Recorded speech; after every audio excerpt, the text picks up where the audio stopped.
ईद मिलाद उन नबी के अवसर पर गुरुवार को मोहम्मद साहब का जन्म दिवस की खुशी में जुलूस जामा मस्जिद से शुरू हुआ। यह जुलूस कालेदा गेट, कमरी मार्ग, गोपाल मंदिर, गुदरी चौराहा, तोपखाना, दौलतगंज चौराहा, नई सड़क, मिर्जा नईम बेग मार्ग होते हुए पुनः जामा मस्जिद पर समाप्त हुआ। जुलूस में मुस्लिम समाज जन बड़ी संख्या में शामिल हुए। पूरे मार्ग पर करीब 85 मंच लगाए गए। शहर के विभिन्न स्थानों से 45 जुलूस जामा मस्जिद के पास एकत्रित हुए। पूरे जुलूस मार्ग पर समाजजन द्वारा स्टॉल लगाकर पानी व भोजन की व्यवस्था की गई।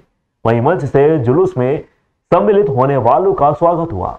जुलूस में शेर काजी खलीकुर रहमान, शाकिर हुसैन खालवाले, मुफ्ती मौलाना महबूब आलम रिजवी, रहीम लाला, सीरत कमेटी सदर सूफी जाकिर मियां चिश्ती गबू बाबा, कमेटी के मेंबर कैप्टन लाला, हाजी हमीद दादा, कुतुब लाला, अखलाक हुसैन मकसूद, शेर बहादुर, डॉक्टर शाहिद कुरैशी, हाजी वसीम फारूकी, हाजी भैयू भाई, हाजी फहीम सिकंदर सहित बड़ी संख्या में पारंपरिक वेशभूषा में समाजजन बच्चे भी शामिल हुए। जुलूस के समाप्ति के बाद झांकी बनाने वालों को सीरत कमेटी द्वारा पुरस्कृत भी किया गया। सीएसपी ओम प्रकाश मिश्रा ने बताया कि ईद मिलाद उन नबी के जुलूस मार्ग पर उचित प्रकाश व्यवस्था के साथ सीसीटीवी कैमरे भी लगाए गए। पुलिस प्रशासन की ओर से लगभग 250 पुलिसकर्मी सुरक्षा व्यवस्था संभाले हुए थे। वहीं शहर के संवेदनशील क्षेत्र में भी विशेष निगरानी रखी जा रही थी।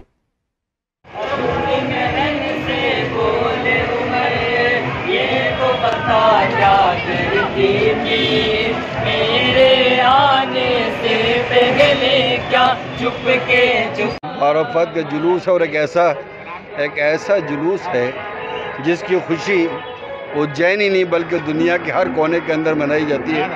अल्लाह के रसूल सल्लल्लाहु अलैहि वसल्लम का यौम पैदाइश और वो यौम पैदाइश जिसने दीन का आगाज़ किया हो, जिसने दीन को फैलाने की कोशिश की हो, ऐसे शख्स के लिए हाँ सारा मुल्क ही नहीं बल्कि पूरी दुनिया के अंदर उस खुशियों को मनाया जा रहा है। काबिल मुबारकबाद और सभी लोगों को इसकी मुबारकबाद पेश करता हूँ।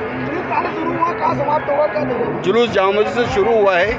ये कैडी गेट होता हुआ और कमरी मार्ग से होता हुआ पटनी बाज़ार और पटनी बाज़ार से गुदरी और गुदरी से लोहे का पुल और लोहे के पुल से तोपखाना होता हुआ नई सड़क और नई सड़क से मिर्जा नईम बेग रोड होता हुआ वापस जामा मस्जिद खत्म। उज्जैन पुलिस ने बच्ची से रेप के केस में गुरुवार तक 4 ऑटो ड्राइवरों को पूछताछ के लिए हिरासत में लिया। नई जानकारी में सामने आया है कि बच्ची सतना जिले की रहने वाली है। शुरुआती जांच में पुलिस व एक्सपर्ट ने बच्ची से बातचीत की थी। तब यह अनुमान लगाया गया था कि वह प्रयागराज यूपी की रहने वाली हो सकती है। दरअसल 25 सितंबर को बच्ची बदहवास हालत में महाकाल थाना इलाके में दंडी आश्रम के पास मिली थी। उसके कपड़े खून से सने हुए थे। बच्ची आधे अधूरे कपड़ों में सांवरा खेड़ी सिंहस्थ बाईपास की कॉलोनियों में 2.5 घंटे तक भटकती रही। उसके सीसीटीवी फुटेज पुलिस ने खोजे भी। फुटेज में ही बच्ची 4 ऑटो ड्राइवरों के साथ दिखी। पुलिस ने पहले बच्ची की उम्र 12 साल बताई। हालांकि एफआईआर कॉपी में उम्र 15 साल दर्ज है। एसपी सचिन शर्मा ने बताया कि पीड़ित सतना जिले की एक गांव की रहने वाली 24 सितंबर से घर से गायब थी। उसकी अपहरण की रिपोर्ट सतना जिले के जेतवारा थाने में दर्ज है। बच्चे की मां बचपन में ही उसे छोड़कर चली गई थी। पिता अर्ध विक्षिप्त हैं। बच्ची अपने दादा व बड़े भाई के साथ एक गांव में रहती है। गांव के स्कूल में 8वीं कक्षा में पढ़ती है। उसके लापता होने पर दादा ने 24 सितंबर को धारा 363 का केस दर्ज करवाया था। सतना पुलिस की टीम भी बच्ची से मिलने इंदौर के लिए रवाना हुई है। बताया जा रहा है कि बच्ची अपने घर से निकलकर ट्रेन से उज्जैन आ पहुंची थी। वह सोमवार तड़के 3 बजे उज्जैन रेलवे स्टेशन पर उतरी। यहां उसने एक ऑटो ड्राइवर से कुछ बात की। सुबह 5 बजे तक बच्ची अलग अलग ऑटो ड्राइवरों के साथ सीसीटीवी फुटेज में नजर भी आई। बच्ची बड़नगर रोड स्थित दंडी आश्रम के बाहर बदहवास हालत में आश्रम के आचार्य राहुल शर्मा को मिली। आचार्य ने तत्काल पुलिस को इसकी सूचना दी। बच्ची को अस्पताल भिजवाया। प्राथमिक उपचार के बाद बच्ची को इंदौर के लिए जिला अस्पताल पहुंचा दिया गया, जहां ऑपरेशन किया गया। अब बच्ची की हालत में सुधार बताया जा रहा है। सर, मुझे कहीं इमरजेंसी कार्य से मेरे गुरुकुल से बाहर मुझे जाना था। जैसे ही मैं गेट पर आया, बालिका इसी मार्ग से बन्नेगढ़ क्षेत्र की ओर जा रही थी। इसी रोड पर आ रही थी, उज्जैन की ओर जा रही थी। जैसे ही मैंने उसे देखा, बालिका नीचे पूरा उसका वस्त्र जो है कि पाँव वाला वस्त्र जो अंग है वह पूरा वस्त्र विहीन था। ऊपर उसने छोटा सा वस्त्र धारण कर रखा था, जिससे वह बार बार अपने वस्त्र को खींच करके अपने गुप्त अंग को ढकने का पूर्णतः प्रयास कर रही थी। हम लोग एक नीचे वस्त्र, एक बीच में कुर्ता, ऊपर एक ऊपरी वस्त्र धारण करते हैं। मैंने अपना तुरंत उसे अपना ऊपरी वस्त्र दिया, जिससे उसने अपने शरीर को ढका। तत्पश्चात मैंने उसे, जो मेरा आश्रम में स्वल्पाहार बना था, मैंने उससे पूछा कि भूख लग रही है। उसने मुझे हाँ का एहसास कराया। मैंने उसे बच्चे से कह करके नाश्ता, स्वल्पाहार इत्यादि उसके लिए बुलवाया, चाय वगैरह बुलवाई।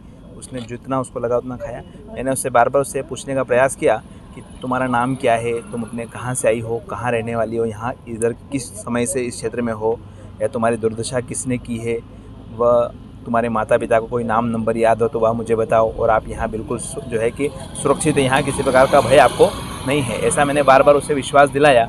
10-20 मिनट होने के बाद उसने मुझे बता तो नहीं पाई, वह कुछ बोल भी रही थी, लेकिन वह हो सकता है उसकी भाषा में समझ नहीं पा रहा था। मैंने उसे पेन कापी भी दिया कि तुम इसके ऊपर कुछ लिख करके बताओ, तुम्हारे माता पिता का नाम क्या है, या कोई नाम नंबर याद हो, या किसी ने तुम्हारी दुर्दशा किस प्रकार की हो, वह मुझे बताओ। मैंने जब वह कुछ नहीं बता पाई, मैंने जैसे ही मेरे पास को 5 से 10 मिनट हुए, मैंने तुरंत 100 नंबर पर डायल किया। 2 से 3 बार मेरा कॉल कट किया गया। तत्पश्चात फिर हम लोगों के यहाँ कुछ प्रशासनिक लोग हमारे महाकाल में हैं, वहाँ उन लोगों को मैंने कॉल किया। उन लोगों ने वापस महाकाल थाने के नंबर दिए। महाकाल थाने में मैंने कंप्लेन दर्ज करवाई, पुनः 100 नंबर फिर दर्ज करवाई। इसे 3 बार मैंने कंप्लेन दर्ज करवाई। पुलिस की गाड़ी आई, मैंने उसे हवाले किया कि वह किसी सुरक्षित हाथों में चला जाए। मुझे कहीं इमरजेंसी मीटिंग में मुझे जाना था, लेकिन अपने सारे कार्यों को मैंने स्थगित करके भाई बालिका मेरे नज़र के सामने सुरक्षित हाथों में चले जाना चाहिए, इस भावना से मैंने वहाँ से पुलिस के हवाले किया। उज्जैन जिले में 25 तारीख को महाकाल थाना अंतर्गत एक सूचना प्राप्त हुई थी कि एक बच्ची आश्रम के पास है। यहाँ तुरंत पुलिस और एफएसएल की टीम्स पहुंची, घटनास्थल को सुरक्षित किया। इसके बाद पुलिस को प्राथमिक उपचार के लिए अस्पताल लेके जाया गया, जहाँ बच्ची थोड़ी सी असहज होने के कारण विवेचना में सहयोग नहीं कर रही थी। एक काउंसलर को बुला के बच्ची को थोड़ा सहज किया गया। उसके बाद जब मेडिकल इन्वेस्टिगेशन हुआ, उसमें जो तथ्य सामने आए उसके कारण हम लोगों ने इसमें 376 IPC और पॉस्को एक्ट की धाराओं में हम लोगों ने कायमी की। एक बार कायमी हुई, उसके बाद एक SIT गठित की, जिन्होंने लगातार शहर के जो आने वाले रास्ते हैं और जो हमारे पब्लिक ट्रांसपोर्ट, खासकर बस स्टैंड है, रेलवे स्टेशन है, उसके जितने भी टेक्निकल एविडेंसेस हैं, वहाँ पे जो लोग हैं काम करते हैं, उन सबके इलैबोरेट स्टेटमेंट्स वगैरह रिकॉर्ड करना चालू किए। इस इन्वेस्टिगेशन के दौरान हमको एक ऑटो मिला जिसमें बच्ची बैठी हुई दिखी, और खासकर जब इसमें पूछताछ हुई तो ब्लड स्टेन्स वगैरह ऑटो की बैक सीट में वो पाए गए। इसके अलावा एक काफ़ी समय जब पूछताछ में आया, उसने जो विक्टिम है उसके साथ बिताया। 2 चीज़ें और निकल के आई कि बच्ची की जो गुमशुदगी है 363 की कायमी है, वो सतना जिले में 24 तारीख को हुई थी। सतना से उज्जैन की जो दूरी है लगभग 12 से 14 घंटे का ट्रैवल टाइम है, तो वहाँ से वो चल के उज्जैन पहुँची है, और यहीं जो 6-8 घंटे का टाइम लैग है पहुँचने का, घटना का, वो उसको हम लोग अवलोकन करते रहे। इस दौरान हमें 2 और ऑटो चालक मिले, जिससे वो कहीं ना कहीं संपर्क में आएगा, और 2 लोग ऐसे मिले जो सार्वजनिक स्थल पर उससे बात करते हुए पाए गए। भरत सोनी उस मेवाड़ा है, और ये इसने ही उस नाबालिग बच्ची के साथ दरिंदगी की थी, जिसको साइबर टेक्निक के हिसाब से पकड़ा गया था। आज हम लोग जीवन खेड़ी में जिस स्थान पे इसने बलात्कार किया था, उस स्थान पे ले जाकर घटनास्थल का नक्शा मौका और जो पीड़िता थे उसके सारे कपड़े फटफटा गए थे, जिसकी जब्ती करने के लिए हम लोग गए थे। वहाँ पर इसने जैसे ही देखा कि पुलिस जो है अपने काम में लगी, तो इसने छुड़ा करके भागने का प्रयास किया। पुलिस ने इनका पीछा किया तो ये वहाँ उससे सीमेंटेड रोड है, उससे टकरा के गिरे, जिससे इनको चोट आई है, और उसके कारण इनको ये चोट लगी है। और इसमें हमारे 2 पुलिसकर्मी भी जो हैं उनको भी चोट हुई है, जिसमें एक प्रधान आरक्षक सुनील है और एक हमारे साइबर के उप निरीक्षक जो है प्रीतेश जी, उनको भी चोटें आई हैं। पूरी घटनाक्रम में गोली बिल्कुल भी गोली नहीं चली, ना ही पुलिस ने किसी प्रकार का ऐसा कोई कार्य किया हो जिससे उसके मानवाधिकार का उल्लंघन हो, ऐसा कोई कार्य किया नहीं। कितने आरोपी हैं? बच्ची जो जिस समय हमको मुल्लाखेड़ी में मिली थी, उसी के बाद से उसी घटना स्थल को लेकर के हम लोगों ने चारों तरफ साइबर के संबंध में फुटेज प्राप्त किए थे, और इसमें सफलता प्राप्त हुई। आरोपी ने जो दरिंदगी की है वो जीवन खेड़ी के पास एक रास्ता है जहाँ सीमेंटेड रोड बना है, सीमेंटेड रोड से आगे घटना हुई है। आरोपी मूलतः यही नाना खेड़ा का रहने वाला है। कितने आरोपी है टोटल इसके अलावा? अभी तो एक ही आरोपी अरेस्ट हुआ है। उज्जैन में तेजी से 4 लेन रोड बनाया जा रहा है, मगर अब यह प्रोजेक्ट चोरों के निशाने पर आ चुका है। कंस्ट्रक्शन कंपनी ने 3 थाना क्षेत्र में लाखों रुपए के सामान की चोरी की शिकायत दर्ज करवाई है।